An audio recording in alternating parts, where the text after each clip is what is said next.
쾌락의 노예가 되지 않기 위해 지그문트 프로이트 3부.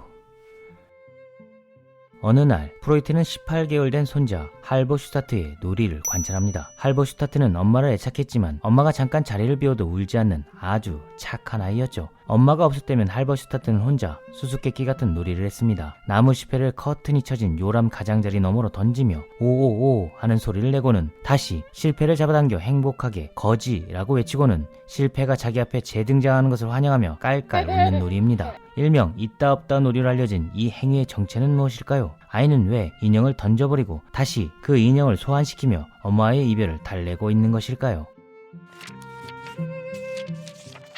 프로이트는 이 놀이를 아이가 자신을 압도하는 경험에 스스로 대처하는 방법이라고 해석합니다. 할버슈타트는 실패를 던지며 엄마의 부재를 수동적으로 받아들이다가 재차 실패를 끌어당김으로써 엄마의 귀환을 능동적으로 재현한 것이죠. 또는 이제 엄마가 필요 없다는 듯 던져버림으로써 엄마에게 복수를 하는 행위로도 해석될 수 있습니다. 그런데 왜 어린아이는 자신에게 강한 불안을 주는 상황을 끊임없이 재현하는 것일까요? 여기서 프로이트는 쾌락의 충족만이 충동의 만족 조건일까? 라고 질문합니다. 할버슈타트의 반복적 행동에서 나타나듯 엄마가 부재하는 불쾌를 실패를 던지는 환상의 복수만으로 아이의 리비도 작동은 멈추지 않습니다. 엄마의 부재 자체를 홀로 책임지며 현실적 기다림을 감내하려는 아이의 제기적 행위는 정신기능의 또 다른 차원을 증언하죠. 현실을 환상으로 대체하는 쾌락 원칙을 넘어 현실을 현실로 받아내려는 인내의 수고까지도 정신의 고유한 작동 원리가 될 수 있습니다. 환상만이 리비도의 원천이 아니라 인내까지도 인간의 중요한 충동의 계기라는 뜻이죠. 실제로 프로이트 자신이 매우 단단한 금욕주의자였으니까요. 할버슈타트의 사례는 현실 원칙은 인간을 인간답게 살 수 없게 하는 수능의 법칙이라고 믿는 우리의 통념을 제고하게 만듭니다. 내적 욕구의 요구가 심리적 안정을 해치게 될 때 우리가 소망한 것은 그것이 무엇이든 꿈을 통해 환각적인 방식으로 대시된다는 쾌락 원칙의 반대가 현실 원칙이 아니라 기대했던 만족을 얻어내지 못하고 실망을 경험하게 되면서 환각을 통해 만족을 얻으려는 시도를 포기하는 것이 현실 원칙이 될 수 있는 것이죠. 인간은 환각의 만족 대신 외부의 현실적 상황을 고려하지 않을 수 없게 되며 현실적인 변화를 꾀하면서도 쾌락의 이유까지도 염두에 둡니다. 즉, 쾌락적 환각만으로 만족할 수 없는 인간의 또 다른 소망이 정신의 깊은 곳에 작동하는 셈이죠. 현실 원칙은 쾌락 원칙의 거세가 아니라 쾌락 원칙의 배반 혹은 저항이 될 수 있습니다. 젊은 시절 프로이트는 쾌락 원칙은 불쾌를 줄이고 쾌락을 늘리려는 원칙으로 규정했습니다. 이 공식에 따르면 쾌락 원칙은 현실적인 요구에 맞춘 현실 원칙과 충돌하는 것처럼 해석될 수 있죠. 현실 원칙이 환상적 꿈을 충족시킬 수 없는 압박을 표현한다면 이에 맞서 쾌락 원칙은 만족을 위해 즉각적으로 반응하는 충동의 원리라고 프로이트는 진단했었죠. 이러한 측면에서 쾌락 원칙은 현실 원칙과 모순 관계에 있습니다. 쾌락을 쫓으면 현실적 상처가 깊어지고 현실을 따르면 쾌락은 소모되죠. 흔히 생활에서 이해되는 이러한 인식 습관 탓에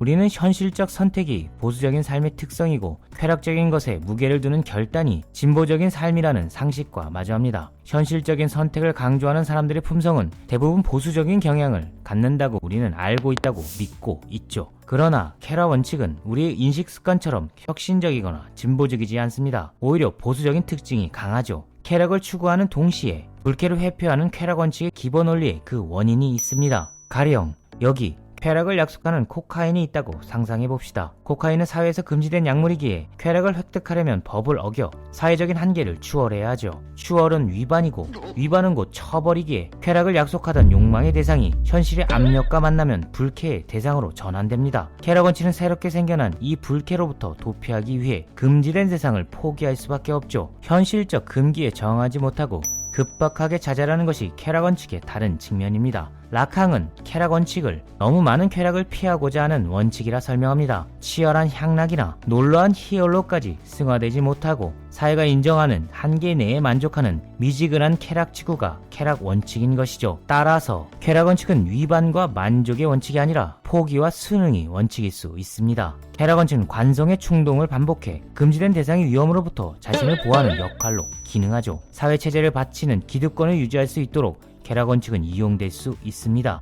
쾌락 원칙은 안락을 유지하려는 보수적 충동이기 때문이죠. 더구나 쾌락 원칙은 물질적인 즐거움과 만족에 안주하라는 경향으로 작동되곤 합니다. 쾌락 원칙 너머를 추구하는 것은 현실의 편안함을 파괴하는 위험한 도전일 수 있기 때문이죠. 이러한 특징 탓에 쾌락 원칙은 체제의 현상 유지에 기여하기도 합니다. 적당한 쾌락만 주면 사회를 개선할 이유가 없어지는 것이죠. 쾌락 원칙 안에 머물면 현실적 감각까지 떨어지기에 사회적 모순을 살펴볼 비판 능력까지 무너집니다. 보수적이라고 믿고 있는 현실 원칙이 진보적이라 알고 있는 쾌락 원칙보다 주체적인 충동으로 작동될 수 있는 근거죠. 그렇다면 현실에 주저앉을 수도 없고 쾌락에 지배당할 수도 없는 이 이중의 구속 상황에서 우리는 어떤 길로 진입해야 할까요? 프로이트는 인간의 밑단에 자리잡은 힘의 역동에서 해결 방안을 찾는 듯합니다. 쾌락 원칙과 현실 원칙 그 너머로 충동하는 욕망을 발명하는 도전적 시도까지도 힘의 역동이기 때문입니다. 불쾌의 고통을 피하려는 쾌락 원칙을 비웃으며 기꺼이 그 불쾌의 비용을 받아들이고 세계를 개선하고 주체를 다시 세우는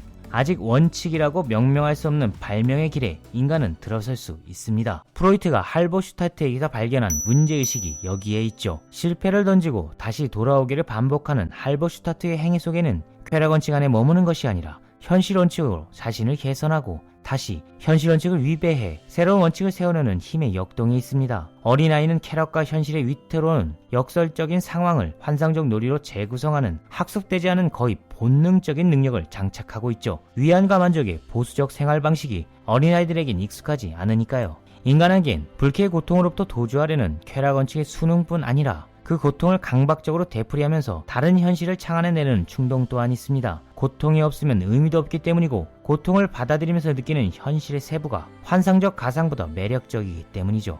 중년의 프로이트는 마음은 언제나 전쟁터라고 표현하며 수능과 만족의 패배주의를 꼬집습니다. 영원한 평화는 허구며 영속한 만족 또한 가상일 뿐이죠. 라캉은 인간의 세계가 허락하는 윤리적 욕망은 환상에 사로잡힌 욕망이 아니라 환상을 가로지르는 욕망이라고 주장합니다. 이 욕망은 잃어버린 대상이 아닌 부재의 대상을 향하여 움직임으로써 현실의 한계를 뛰어넘어 윤리적 행동을 감행하는 도발적인 행위까지 인간의 충동이며 인간의 에너지라고 발설하는 이론이죠. 멈추지 않는 강력한 에너지의 사용이 인간의 마음이고 우리의 내면이며 새로운 삶의 가능성입니다. 인간 충동의 원초적 에너지는 어떻게 쓰느냐에 따라 달라지죠. 프로이트는 많은 사람들의 경우 쾌락 원칙을 벗어날 수 없다고 단호히 말합니다. 보수적으로 작동되는 쾌락 원칙에 만족하지 않고 현실 원칙으로의 이행을 기꺼이 받아들이면서도 지속적으로 충동의 집중을 노리는 늘 항상 너머를 충동하는 인간만이 생활과 세계를 개선합니다. 많은 사람 속 나가 아니라 많은 사람 바깥의 존재를 추궁하는 모두의 승리를 위해 오늘 이 순간에도 우리 내부에 깊이 박혀있는 힘의 역동에 순응하길 소원합니다. 쾌락의 노예가 되지 않을 우리의 오늘을 응원하며 안녕. Paper Renaissance